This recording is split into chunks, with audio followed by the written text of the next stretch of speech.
Welcome everyone. If I can ask the audience to take your seats. My name is Bev Scott. I'm the Marketing Manager at the State Library. Welcome to the Hetzel Lecture Theatre for our penultimate tangent for 2017. Before I begin, I wish to acknowledge that the land we meet on today is the traditional lands of the Kaurna people and that we respect their spiritual relationship with their country. We also acknowledge the Kaurna people as the traditional custodians of the Adelaide region and that their cultural and heritage beliefs are still as important to the living Kaurna people today. Geordie is currently with the production in the UK of Things I Know to Be True, and so it's my privilege tonight to introduce our facilitator for this evening's tangent, Tiffany Lyndall-Knight, and Tiffany will then introduce our panellists. Tiffany comes to us this evening after appearing in 19 weeks at the 2017 Adelaide Fringe. That play won the overall Best Theatre Award, a weekly John Chataway Innovation Award, and was shortlisted for the Made in Adelaide Prize. Tiffany comes to us with a career across Australia and Canada, having produced and played in productions both in Canada and here, and in particular with Vancouver's Bard on the Beach Shakespeare Festival. She's also produced for Vancouver's Arts Club, Stanley Theatre, Manitoba Theatre and Toronto Studio Players. Here back in Australia, she also has a career background on screen and has appeared in many leading and recurring roles, including Battlestar Galactica, Stargate SG-1, Smallville and Mothers and Daughters, which premiered also at the Toronto International Film Festival and there won the most popular Canadian film at the 2008 Vancouver International Film Festival. Locally, on your small box, she's appeared in Red Dog, shouldn't say that, on the big screen, The Babadook, ANZAC Girls and Sam Fox, and is currently a PhD candidate at drama in Flinders University. I welcome Tiffany and invite her to enjoy our guest. Thank you. Good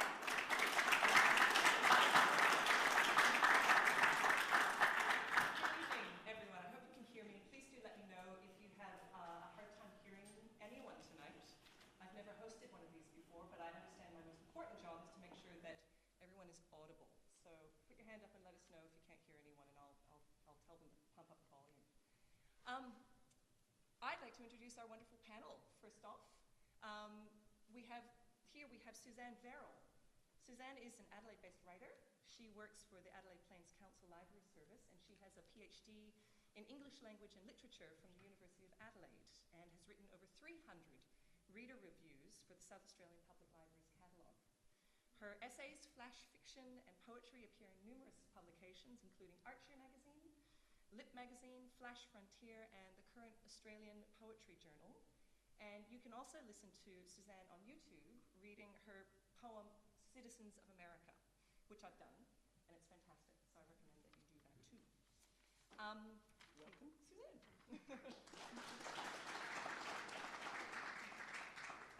Azadeh Feridoun was born in Iran, and she received her BA in English Language and Literature from Shahid Beheshti University in 2005, and her MA at the University of Tehran in 2009.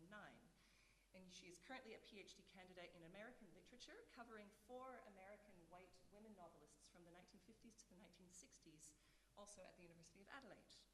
And she has translated Persian literature into English, published 3 poems, 2 papers, and 1 memoir, and currently has a book review, a book on Sylvia Plath, an English play, a screenplay, and a Persian novel, all in the works.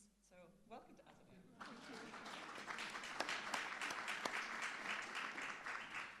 Lastly, welcome to the wonderful Nescha Jelk. She's the director of Switzerland.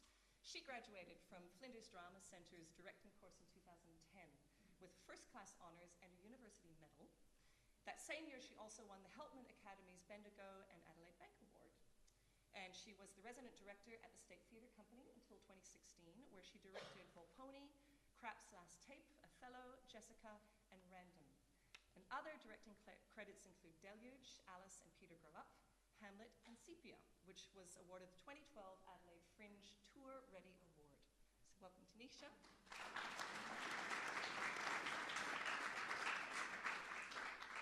So I assumed that you would all be here tonight because you are huge Patricia Highsmith fans. Great. Phew. But it also occurred to me that some of you might just be here because you are State Theatre Company fans. So for those of you who know nothing, yes, and welcome to you too. So those of you who know nothing about Patricia Highsmith, I thought it would be useful to start with a little brief introduction to herself and to her works, and also a little introduction to the wonderful play Switzerland by Joanna Murray Smith, which will be opening at the State Theatre Company in October. So very briefly, in a nutshell, Patricia Highsmith was an American writer, and she wrote 22 or 21 novels, depending on who you read, many short stories, but she's probably most famous for her novels Stranger on a Train and The Talented Mr. Ripley, both of which have been turned into films. Talented Mr. Ripley, a number of films. And of course, Strangers on a Train by Alfred Hitchcock. In the United States, or in her homeland, she was characterized as a thriller writer or a crime writer. But in Europe, where she spent most of her adult life, she was compared favorably with writers including Dostoevsky, Kafka, Sartre, and Camus. So there was very much a dual approach to her writing and to her work on either side of the pond. She was fascinated with the dark side of humanity that lurks underneath the respectable veneer. And one of her biographers, Joan Shenkar, writes that her novels had a unique ability to, quote, suck the reader into their bottomless vortex of moral relativities, transferable guilts, and unstable identities. The events of her early life, I think, give some clue into why she was obsessed with the dark, unstable forces of the human soul. And we'll talk about this a little bit more, I'm sure. She was born in 1921 in Fort Worth, Texas, to parents who divorced 10 days before she was born. Yes. Ouch. Reputedly, her mother told her that she drank turpentine while she was pregnant with Patricia to induce an abortion. And needless to say, she carried what she describes as a murderous rage towards her mother for the rest of her life. Yes? Could you use the microphone? Absolutely. Is that better? Oh, great. Super. Other people have said that her father actually tried to convince her mother to have an abortion, and her mother said no. So there's two stories going on. There's always a variety of stories and a variety of truths in Patricia Highsmith's life. Her other fascination, apart from love and death, which are intertwined constantly in her work, was a fascination with transformation and forgery and unstable identities. At a very early age, she described herself as feeling as though she was a boy trapped in a girl's body. And in her teens, she realized that she was attracted to women, and at 26, she undertook group psychotherapy to try and cure her lesbianism. The result of this was, though, that she ended up undermining her psychotherapist in the group, and she seduced a lot of the women in the group. Her second novel, The Price of Salt, has been characterized as the first lesbian novel with a happy ending. But she published this under a pseudonym in 1952, under the name Claire Morgan. And in fact, when she was persuaded to publish it again in the 1990s under her own name, she did so, but she changed the name of the book to Carol, which you might be familiar with. They turned it into a film starring Cate Blanchett and Rooney Mara. I think we also have to point out that she was an anti-Semite. She was a racist. She was a bigot. She was a raging alcoholic. And she was a serial lover of both men and women, but predominantly women. And she spent most of her adult life in Europe, partly to escape her family, but also because that's where she was truly recognized as a writer. And she died alone in Switzerland in 1995, where she'd lived since the early 1980s, from a combination of anemia and lung cancer. So it's safe to say that she was a complex, witty, frightening, fascinating woman, and logically a wonderful inspiration for the play Switzerland. So perhaps, Nescha, you could tell us a little bit about the play. And I just want to point out, if any of you have read the Currency Press version of it, we would like to, this is a thriller, so don't give the game away, please. Yeah, so Switzerland is by Joanna Smith. And Joanna, we were very fortunate to have Joanna in the rehearsal room for the first 3 days of rehearsals. And she told us that when she was very young, she had these memories, these stark memories of seeing her mother pore through these Patricia Highsmith novels. And that stuck with her, and then in her teenage years, she read those novels herself, and I think she was actually in the US, I think in early 2010, sort of, and she was in a bookstore and saw this display of Patricia Highsmith novels and read the Joan Shenkar biography, and so she was really drawn to Patricia as a really interesting character study, and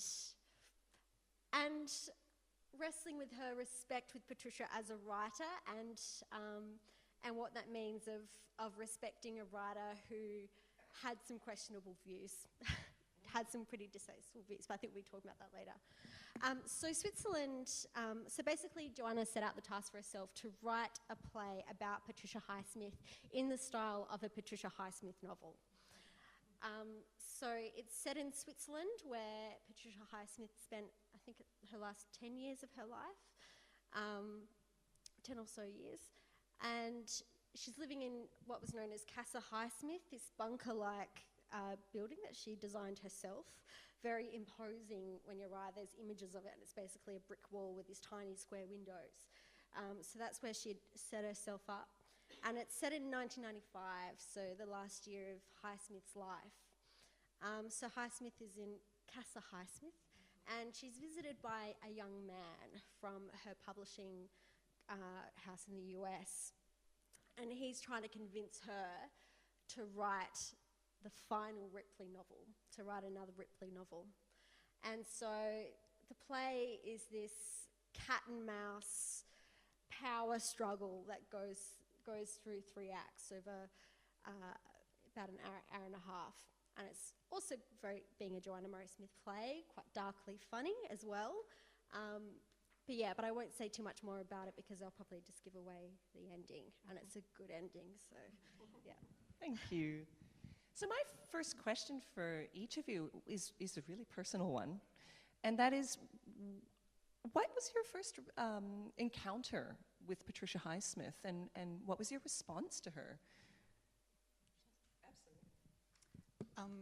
Occasionally what I do is remember that I haven't read some classic that is a classic and I feel like I should have read it, so Moby Dick, Dracula, whatever. Occasionally these things come to my mind, and Strangers on a Train came to my mind. I'd seen the film as a kid. I loved Alfred Hitchcock, so I thought, better read that.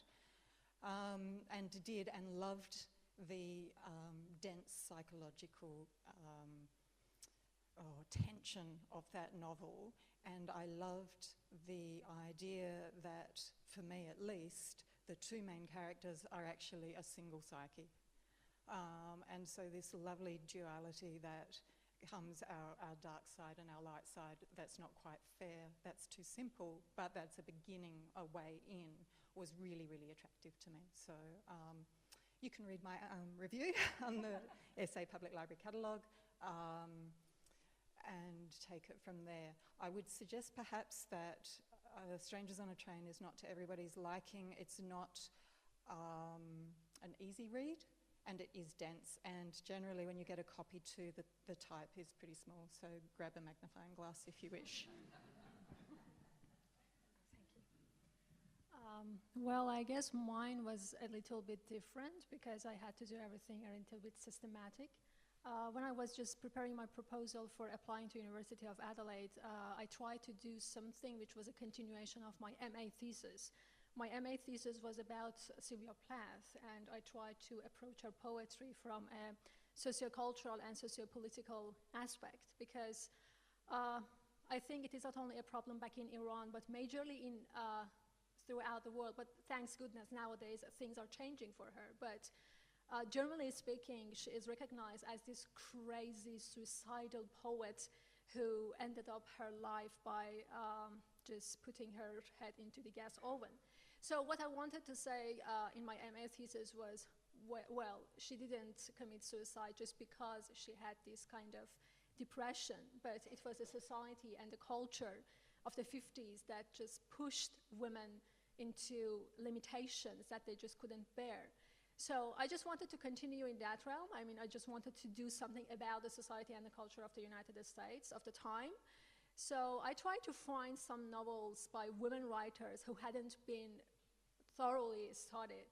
And I ended up with choosing Patricia Highsmith's Carol as one of my novels because you know that back in 1950s it was a very homophobic era, and Carol as the, well, I should not say it is the first lesbian novel back in the United States, because before her we have some other novels. If I just give you an example, there is this writer, Diana Fredericks. She has a work which is autobiographical. It is called Diana. It was published in 1939. So it is considered to be a kind of lesbian work. So Highsmith's work practically is not the only lesbian novel back in the States. But considering that it was published in 1952, exactly in the same year that American Psychiatric Association announced lesbianism and gayism as a mental disease, the publication of this book is considered to be, to me at least, is very important, because even if when you go through this novel, you will immediately understand that it is not only about lesbianism, it is about every aspect of American society. It talks about communism in very subtle ways. It talks about the post-war United States, with every cultural and political aspect. So it is very sociocultural and a very sociopolitical novel. So that's why I just ended up with Patricia Highsmith's Carol. And well, practically after starting my PhD thesis, I have been reading through her other novels, starting from Strangers on a Train. Up to now, I have finished 4 of her first novels: Strangers on a Train, Carol, The Blunderer, and The Talented Mr. Ripley. But I should say that among these 4 novels, I don't want to talk about her other novels because I haven't read them, but among these 4 novels, I would say that The Blunderer is the best in the suspense category, because the structure is perfect. I mean, you just cannot find a kind of tiny hole even in the whole structure. And well, for me, Carol is just very special, very beautifully written. I think Highsmith is at her best, considering the language, the structure, the characterization, the dialogues, everything in this novel. If you haven't read it, I would strongly recommend reading it. Thank you. Thank you. What about you, Nescha? How did you come to Patricia? Well, to be honest, Absolutely. my first We're among friends. my first introduction to Patricia Highsmith's world, I think, was when I was a kid watching The Talented Mr. Ripley. I can't remember how old I was, but I remember feeling incredibly disturbed watching that film, because I felt, yeah, I think it was that feeling of being asked to kind of sympathise with him, I suppose. I just felt really deeply wrong about what he was doing.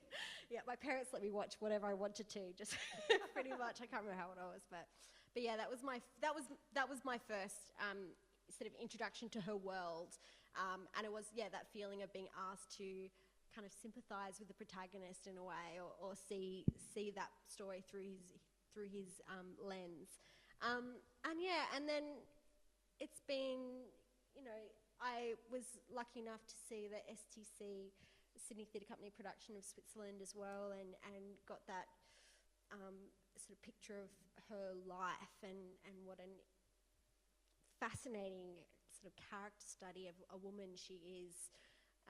And yeah, and then this last year, I've just been sort of, yeah, pouring through her work, and it's been really nice to immerse myself in the work of one writer and her life, and it's not often that you really get the opportunity to do that, but yeah. That's my relationship.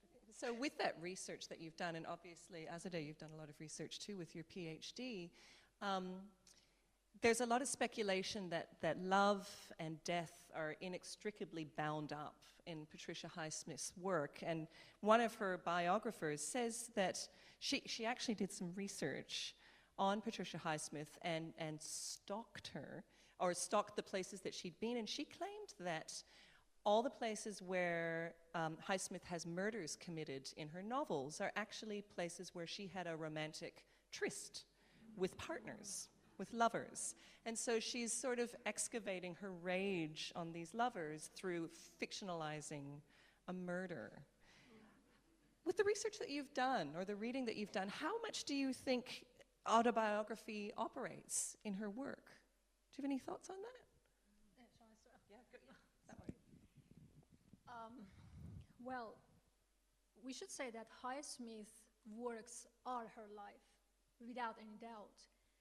She was influenced by different writers during her lifetime, especially when she was a student in Barnard College. She was reading frantically through different very big literary names: Proust, Joyce, Dostoevsky, Kafka, Camus, and many other writers that I just cannot name at the moment. So, for example, she was hugely influenced by Julian Green. And one of the reasons why she was attracted to him was that he believed that literature is your life. You cannot write a literary work without appealing to your experiences back in life. So Highsmith, characteristically, she was a very, according to what she herself says, she was a very repressed woman. Just forgetting for a moment about her lesbianism, which is considered as a kind of bohemian behavior on her side, she was not a kind of bohemian. She was very repressed. She was in a strict control of her emotions. And because she comes from South, from Texas, she had this excellent work ethic of Texans, people of Southern in United States. So because of that, she tried to find a kind of release for her real life emotions inside her works. And if you just go back through the background of each single novel that she has written, you will immediately find not only one element, but many, many elements of her personal life that she has put into that novel. For example, Strangers on a Train has been drawn from so many different sources. If you just go through her biography, Andrew Wilson, it is a 2003 biography, Beautiful Shadow. It has this very excellent presentation of the background stories to each one of her novels. So I think if you just go through the novels, through the background to the novels, the understanding of the novels by themselves become very easy. Just giving you a very short example, The Blunderer, for example, I just mentioned it. She had this relationship with this sociologist woman. She was called Ellen Hill, but she was a kind of monster of a woman. She was very domineering. She was harpy. She always complained that, okay, you just made a dirt in here, clean it, or blah, blah, blah. And so the very feeling that sometimes she had to kill Ellen Hill has been put inside The Blunderer. And in a way, because each one of these main characters in this novel killed their wives. Well, Walter doesn't kill his wife, he intends to, but the other character, Kimmel, kills his wife. So that intense hatred toward their wives come exactly from Patricia Highsmith's deep hatred towards Ellen Hill and the relationship that she had with her. So I would say that, yes, biography for her was, life experiences for her was everything. And in each book, you will find the footsteps of her experiences, yes. Microphones everywhere, great. Patricia Highsmith kept diaries her entire life. She made sorry, is that better? Thanks. She made, so she kept diaries her entire life, except for about 12 months when she figured out her lover was reading them, and so she stopped. Which was a bit frustrating, I think, in hindsight for her. I think that was Ellen Hill as well. Oh, was that? There we go. I didn't try to remember names. It's too many. One thing she said in the 60s, she released a small non-fiction book called Plotting and Writing Suspense Fiction, or something like that. And she talks about the truth, the authenticity of emotion, and how important that is for making what you are writing real, not just making it a cleverly plotted, gimmicky story that sucks you in and has a twist at the end or makes you smile at the end. It's that real thing about what did I feel when that happened to me, how is that going to best be portrayed in my character's feelings, and therefore how can I tell that story to the reader. So I agree. She was autobiographical in a lot of the ways she did her characterizations, not necessarily totally to do with what they did. She herself never committed a murder that we know about. But yes, I think she probably felt like it a few times. Yeah, like her writing was, in a way, an outlet for her own fantasies as well. Like Carol is, I'm sure, yeah, in the book Carol, or The Price of Salt, it's a story about a young artist, a young theatre designer who is working at Bloomingdale's, I think it is, or at a big department store in a toy section, and there's a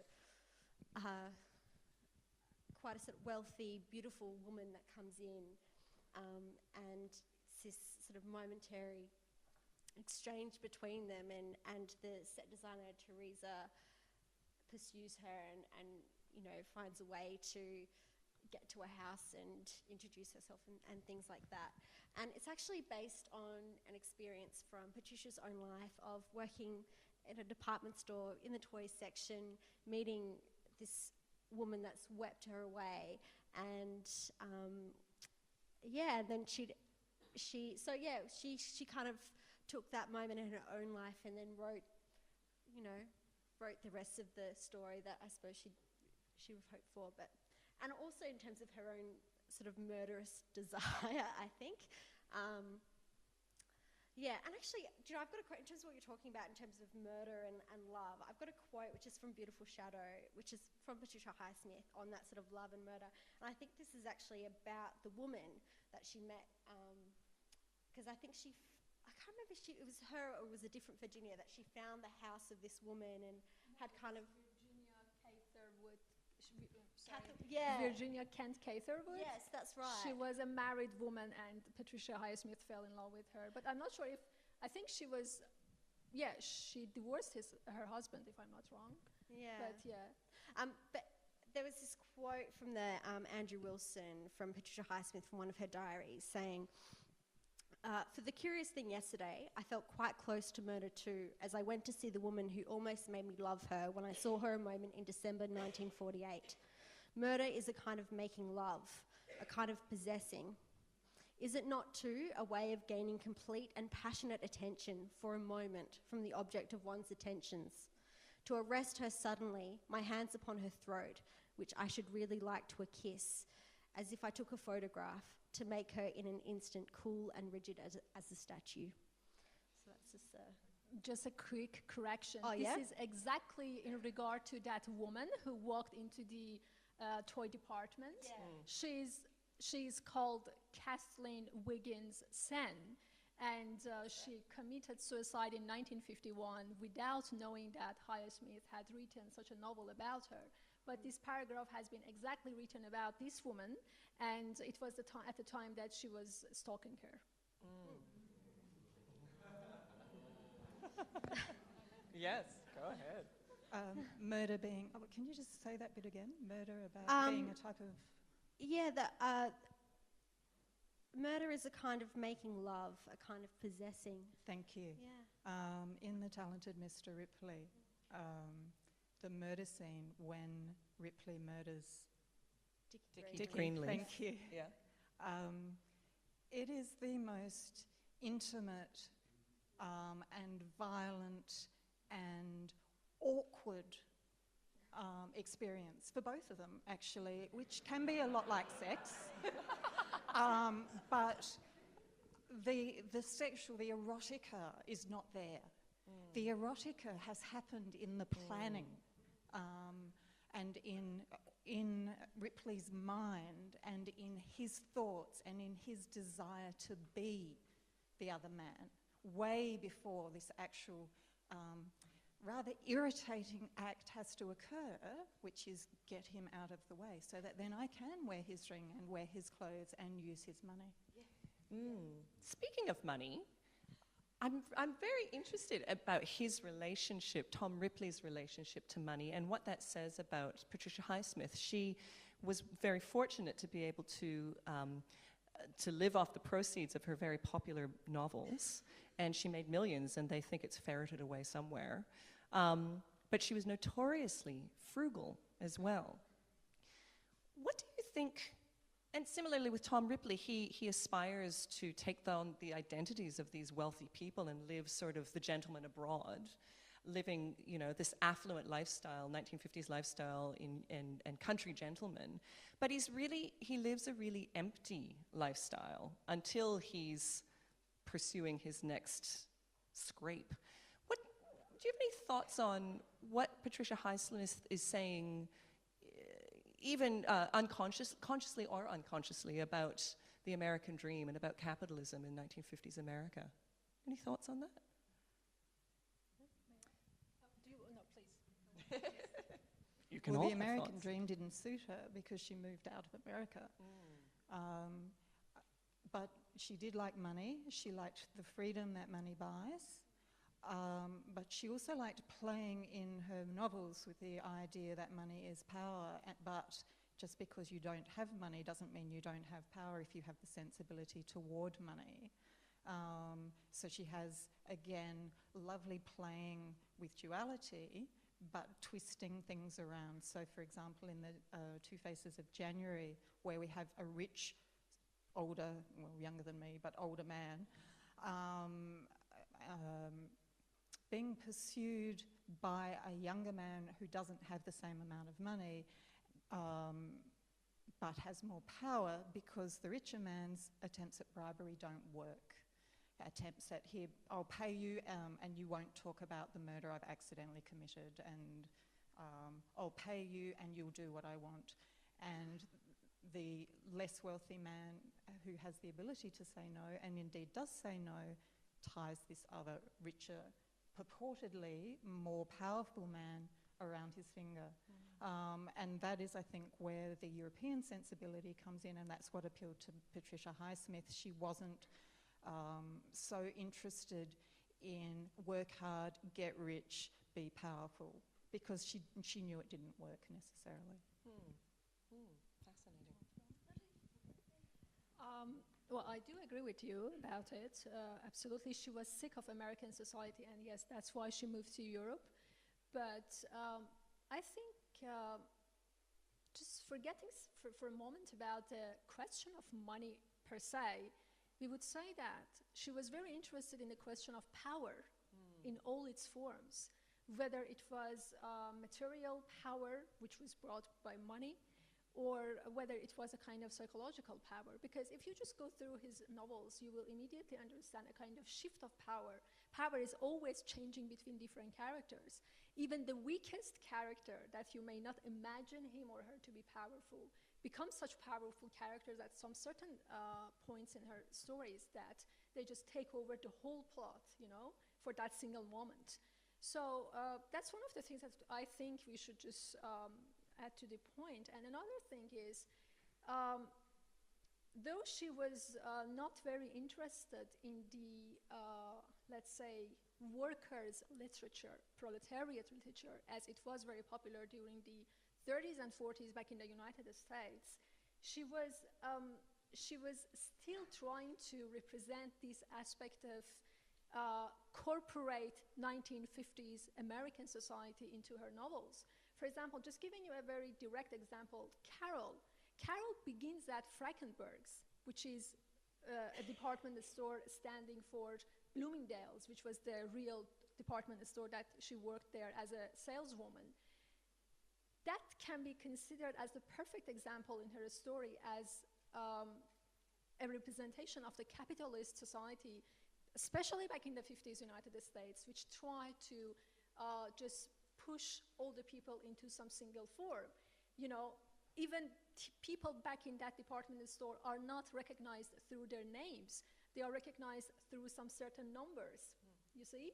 So in a way, it should be considered as a kind of harsh criticism against this, you know, there is this novel back in the 50s which is called Man in the Grey Flannel Suit, The Man in the Grey Flannel Suit, which was very, very popular novel back then. And it criticized this idea of corporation, United States, and, you know, the marriage of business and, in a way, war back in the, back in the 50s. So she is critical of that, but as I told you, she doesn't engage very much with representing it through her novels because she was not really very interested in proletariat literature.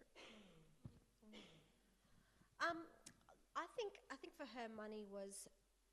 I agree with both of you, but also that for her, money was what allowed her to transform in terms of, you know, she was born in Texas. When she first went to New York, she, like the other kids at school, didn't understand her because of her southern accent, strong southern accent. So she was quite, you know, she came from these sort of humble beginnings, so to speak. And she really held on to as well the kind of the family history of I can't remember the names of but it was a grandfather that had a big ranch, and, you know, she was very proud of that history, of that sort of wealthy part of her family's history. So she went to New York, and so it was a process of reinventing herself, I think, and moving to the Europe was also part of her reinventing herself. Tom Ripley does the same thing. He ends up living in France after moving away from New York. You know, surrounds himself with the most expensive, luxurious items. And I think money for her and that status was allowed her to transform because and you know, even like accent-wise, like we've been talking about her with Tiffany, who's helping us with accents in the room, that, you know, even though she was born in Texas, you wouldn't know it from the way she spoke. You know, there's these really interesting, like, great interviews of her, and she's quite poised and very, you know, a bit of American, but quite European as well. She metamorphosed quite consciously. Yeah, she did. She really made an effort to, well, you assume she must have made an effort to really create herself as much as she could. And even, you know, she had this sort of uniform, the Levi's 501 jeans and like a men's shirt and a cravat. And, you know, it's just kind of this image of herself that she presented to the world. She's a mass of contradictions in terms of she wore 501s that were stained and bleached and just with falling apart within an inch of your life, and you can see, but she also pressed them. They're beautifully pressed. And you can see her shape in them, but they're immaculate. And I guess that contradiction speaks, you know, so much. There's so many other resonances in terms of that contradiction. And I wonder if you can comment on the fact that the inherent contradiction in that she was known to be a misanthrope. She was bigoted, she was racist. She used pseudonyms to be able to write to newspapers saying horrific things about the Jews in Israel. How do we reconcile her sins as a person with her value as an artist? Do you have any thoughts on that? One of the lovely things about Patricia Highsmith is that you don't have to have done something guilty to feel guilty.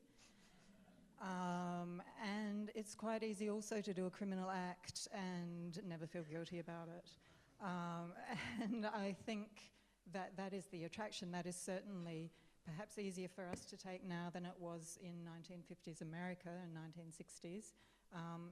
But that idea that there is movement outside of social and justice systems that is something that goes on inside our minds.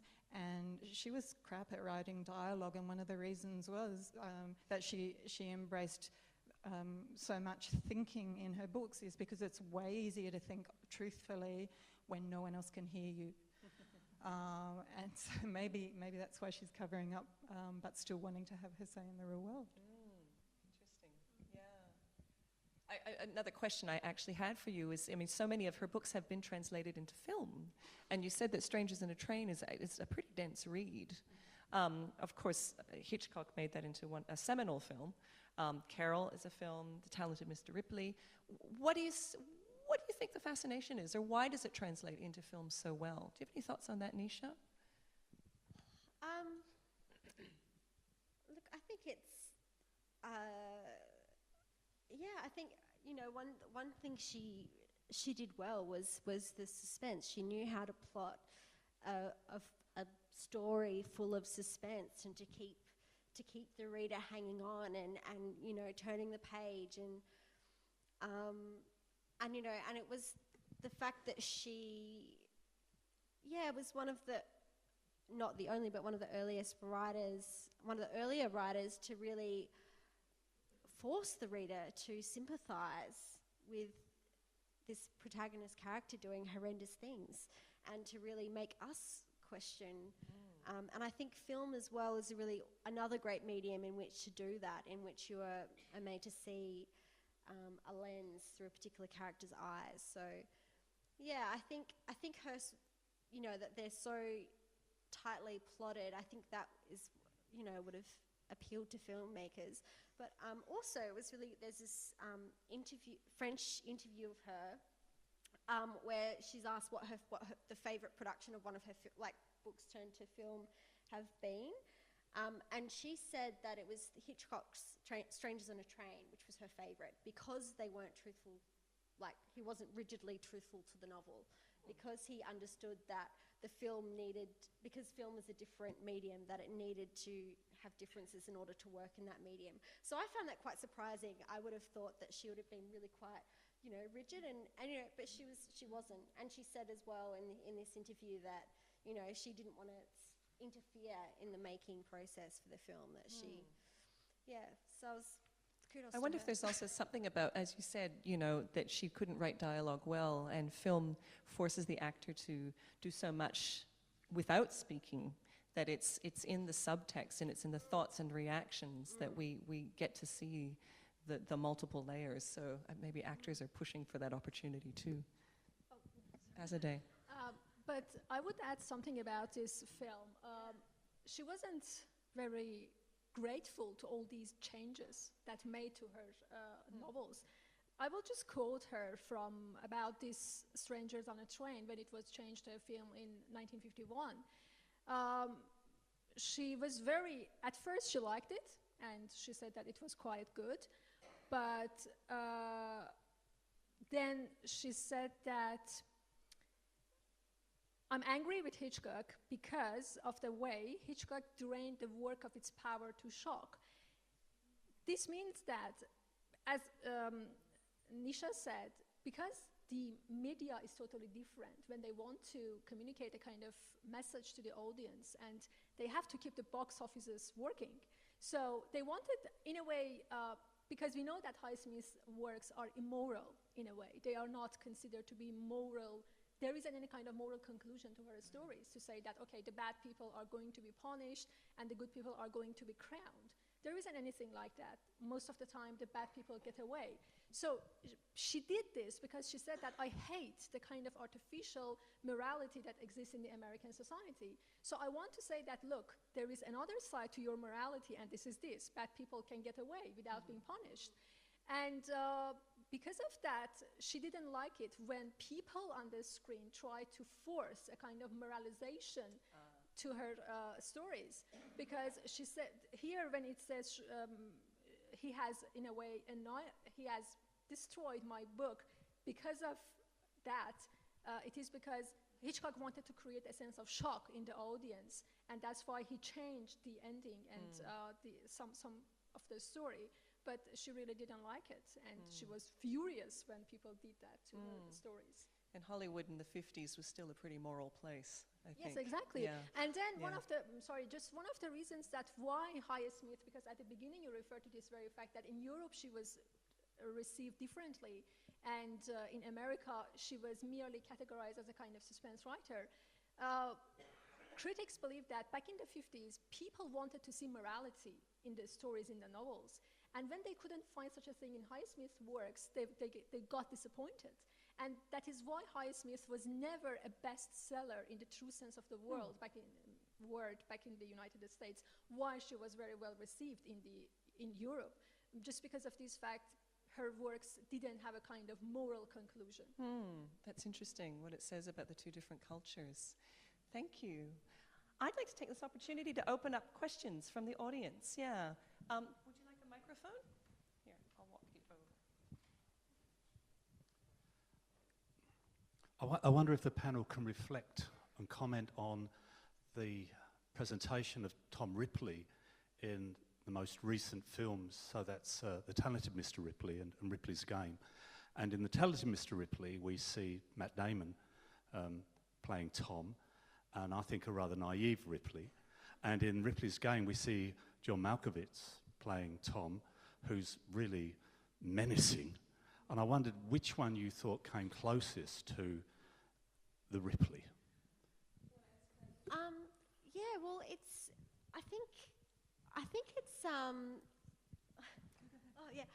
I think it's, I think it is two different Ripleys because it is Ripley at two different points in his life. Like in The Talented Mr. Ripley, we see his first murder, and he's very insecure. It's like he wants to, it's a sense of that him wanting to erase his own identity and kind of merge with Dickie Greenleaf and almost become him. And then we see him take on Dickie Greenleaf's identity, that there's this real shame around his own identity and this feeling of being a nobody. And then the second novel, which I think is written at least a decade after the first, you see this huge change in his character where he's gone from being this, American kid coming to Europe for the first time, figuring out his way, spending time with his very wealthy socialites. And in the second novel, we see him living in France in this village and very well settled, living in this manner, married to a French socialite woman, and very confident. And he's transformed who Tom Ripley was. He's transformed who Tom Ripley is. He's become this other person. So that's really, really interesting, that huge difference that happens. I think it's really about where he was in those different periods of his life as a character. It's really interesting how that character transforms through the novels. Ripley's really slippery. I can't answer your question properly because I haven't seen the John Malkovich, but I have read both of those books, and they are entirely different characters that Patricia has written. She just used the same name. The first Ripley is really interesting because he is a transformative Ripley making decisions, and he hasn't crossed that criminal line and then he crosses it. And for me, that is what makes that a really, really fascinating and enjoyable and suspenseful read. And in the second novel, he's just a murderer. It's not so interesting. Any other questions? Thank you.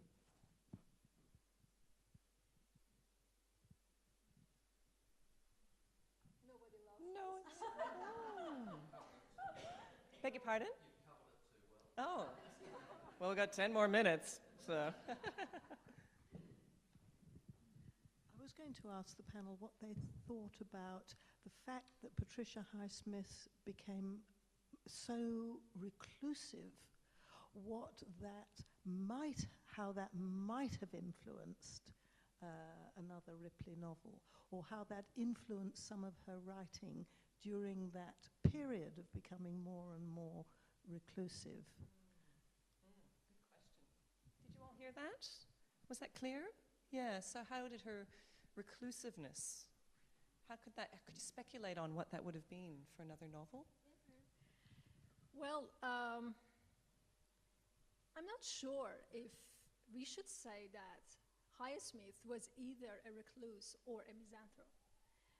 Because what she herself says is that I, as a writer, love solitude. because it is, and look, solitude is totally different from being a misanthrope or a recluse.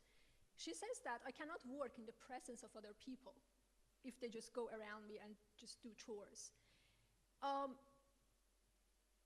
She was a woman of deep thoughts, if you ask me. And, well, as a person who has been studying literature for such a long time, I would say that deep thoughts about literature doesn't happen in public places. And you have to really go back inside yourself and just analyze different things in your mind. Try to just get connections between different events of different periods of time and different writers, etc., etc. So I would really not say that she was a recluse. She just wanted to create. And for that creation, this solitude was a necessity. It was a must. But if you say how it has affected Tom Ripley's production in a way, I cannot answer that question because I haven't finished completely Tom Ripley. And I think for answering that question, you just need to go through all the Ripley novels, not just the first one. So in that case, I'm sorry, but if the friends... Do you want to add something to that? Because Switzerland sort of is a fantastical reimagining of her final days, actually, isn't it? Yeah, well, I think for Highsmith, I mean, one of the questions of this young publisher character visiting Highsmith is, you know, why Switzerland?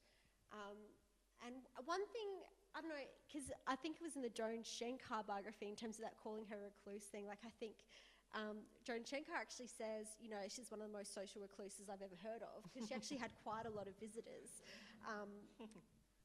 But, you know, there was this moving away from her home base. And but actually, my father is actually from Switzerland.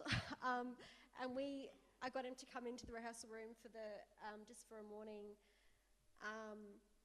And one thing he said about Swiss people is that they are very private and they are really respectful of other people's privacy. And so I think, you know, that would have had an appeal to her, as well as kind of different laws around tax, because one of the reasons why she left France is because they were charging her so much money on tax. Yeah, so I don't know, like it feels, I think for me, like Patricia was kind of exploring similar themes through all of her work, but trying to come at them from different angles. But yeah, I don't know. She's always, to me, she's always, in terms of how reclusive she's been, you know, I think even when she was, you know, in her 20s and you know, seeing a lot of people at the same, you know, numerous people at the same time and very social, and she was hanging out with Capote, and, you know, he was the kind of star on the literary scene, and, you know, I think through her whole life she's been deeply private.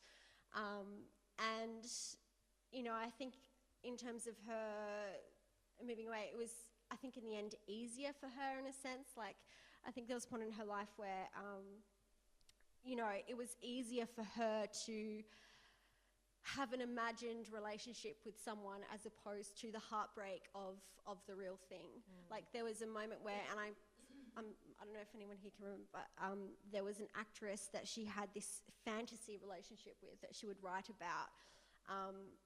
And she also recognised quite early on when reading Proust around the idea that you fall in love with the idea of someone as opposed to loving that person for who they are.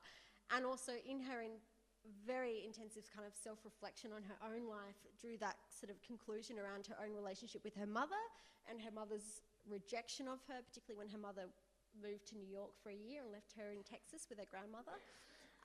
That, you know, she was... Patricia herself kind of said that there was sort of chasing this sort of the unattainable relationship, and then as soon as the other person was interested in them, she grew uninterested. So there was this kind of recognition that, and she actually drew charts up of her the different relationships and lovers she had in her life, and trying to kind of score them and figure out what exactly the reason was that went wrong with each relationship. Like, she was really trying to look back on her life and the diaries, all the diaries, and she would reread her diaries and note-take on her diaries as well. But there was this real trying to look back on her life. Yeah, you know, writing like terrific or like exclamation mark on this point here, apparently.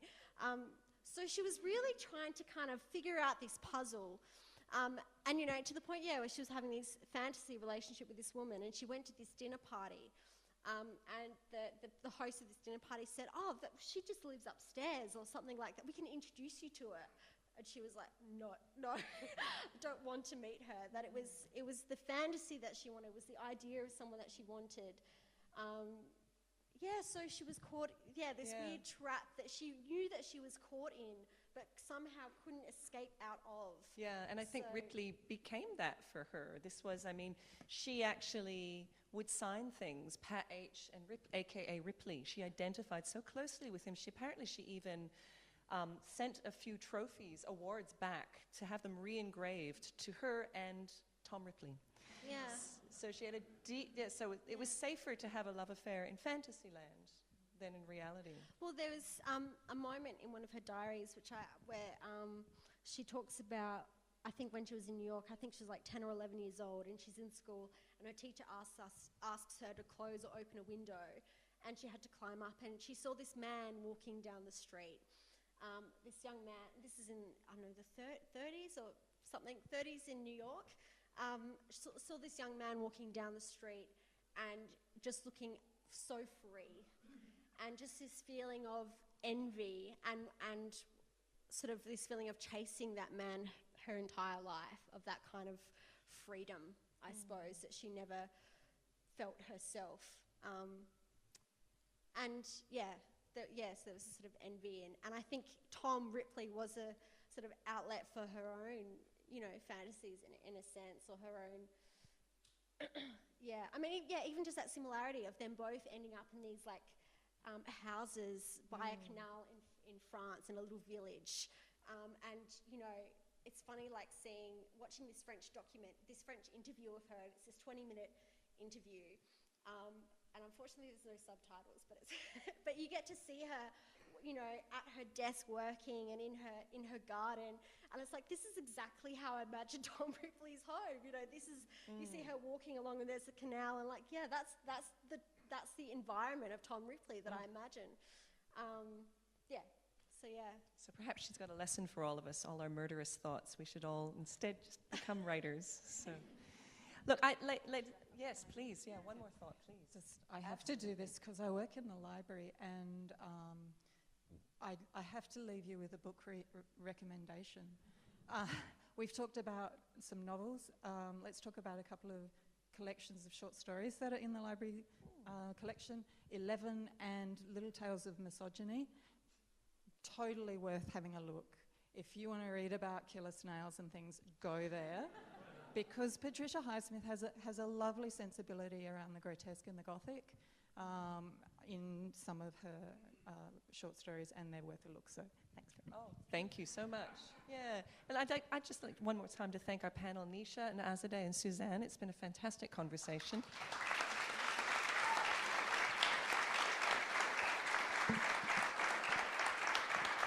Thank you so much.